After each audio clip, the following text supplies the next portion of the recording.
Hello children, today I'm really very happy when I'm going to discuss this chapter with you because there are very few chapters, all chapters are equally important, but this particular chapter which I'm going to discuss today through this lecture is my favorite chapter. It's from your Flamingo book called Interview. Now let me tell you something that only last year this chapter is reintroduced in the syllabus. Before that it was not a part of syllabus and it was deleted. So really I felt bad and I didn't feel good for the time it was not a part of syllabus. Because that this chapter is something, the name is Interview, and interview is something which we want our children to be very good with interview, right? And interview is that it does let us discuss something first, that how what do we understand out of this word interview, and after that we will be discussing what content and what stuff and what things are given about interview in this chapter. So interview could be like, even when two persons are talking, that could be an interview. So there are some particular formats, there are some particular categories of interview, and nowadays interview is very important, not only for the journalism, but all information about any celebrity, about any sports person, about any author, about any writer, about any politician. All information and knowledge that we have, they all come through interview. So let us take an example that suppose there is a writer. Recently he has got his book published. So to bring into the notice of the people that writers comes out and he goes for giving interview, he interacts, going to the different places, and then he talks, and that is how he give the message, and he wants to inform to the people that their book has come of mine and you can go with it. Similarly, if any movie is produced, so even irrespective of how the content of the movie is, whether it is good or bad, the filmmakers or the artists of the movie, they travel and they do a lot of marketing. So nowadays, if someone says, that I don't like the idea of giving interview or getting interviewed, so I would say that one should change the mindset if you have such mindset, because interview is very important and you have to be comfortable. You have to learn the skill of giving interview and taking interview. So I'm very excited and I'm very happy that this chapter interview, the chapter called interview, is reintroduced and it's brought back into your syllabus. So that's the chapter called interview. Now let us talk about, that was my all personal my opinion, and that was a kind of something, that is a warm-up exercise I did with the interview. That all kind of thing, I just it's getting ready for the chapter. Now I would be talking exactly about that what content, what information, and how the chapter is described, this interview, this chapter. So this chapter interview is written by Christopher Sylvester, which is actually an excerpt. So you need to understand meaning of excerpt, excerpt, because this word is used again and again, and most of the chapters which you have in your book Flamingo, they are not complete in themselves. They are an excerpt. Excerpt means it's just a part of, this is small part of a big thing. So let me continue once again. So this chapter interview is written by Christopher Sylvester and is an excerpt from his Penguin book of interviews. In this book, he talks about the opinions of various celebrities regarding what is interview, what are its functions, what are its merits, and what are its methods. And this chapter also consists of an excerpt taken from an interview with Umberto Eco. That means this chapter is divided into two parts. In first part, we are going to talk about what when this interview term was originated, when it was invented, and since how long it has been in practice, and how do people, like, what are the opinions of the celebrities about interviews. So that is part 1. And in part 2, which is a real interview of that Umberto Eco, so that is the second part. So today in this particular lecture I am going to discuss only the first part. Is that clear, children? So let us talk about this first part of this interview chapter. Since the invention of interview a little over 130 years ago, interview has become a commonplace of journalism. Every person who is literate will have read some interview in some parts of their life, some parts of their life. And thousands of the celebrities, they have been interviewed, and some of them, they have been interviewed again and again. So therefore it's not very surprising that people may have a different opinion about interviews, about its functions, about its merits, and about its method. So, and some people, they make very extravagant claim. Some people make very extravagant claim about interview, and they call it an ultimate source of truth. They call it an ultimate source of truth, and they say the way interview is practiced, the practice, its way is an art, its practice is an art. But then at the same time, there are many other celebrities, who do not have a very good opinion about interviews. They think they think that they become a victim of interview. So those celebrities who think themselves as victim of interview, they despise, they hate interview, and they call interview as an unwarranted intrusion in their lives. They say that they lose a part of their personality, and interview divinizes it. In primitive time, there was a thought, there was a belief. What was that belief? So there was a belief that if some person took a photographic portrait of another person, that means he was trying to steal the soul of a person. I repeat once again. In the primitive time, it was a belief of people.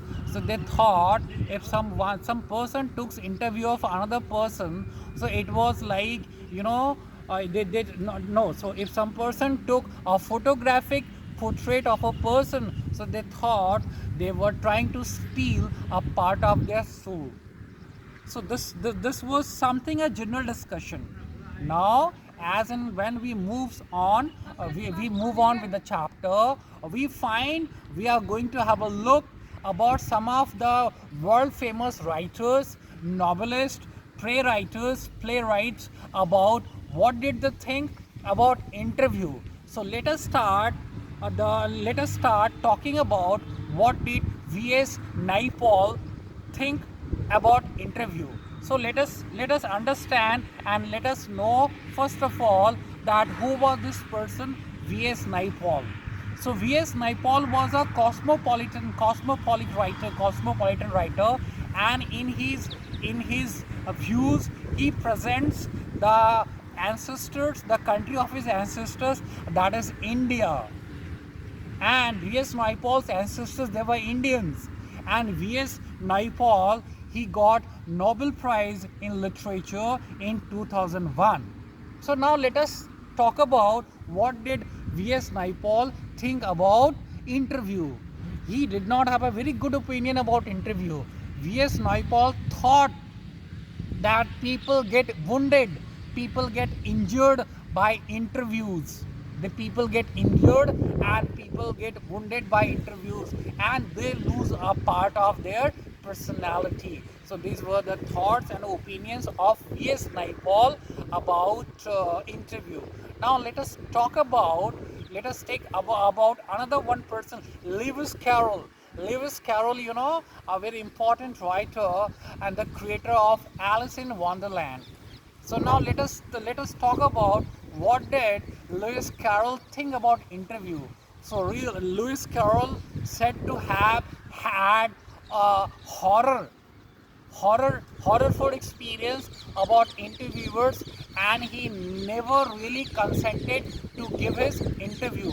So this was the second person we learned about Lewis Carroll, about his experience and about his thought of interviews.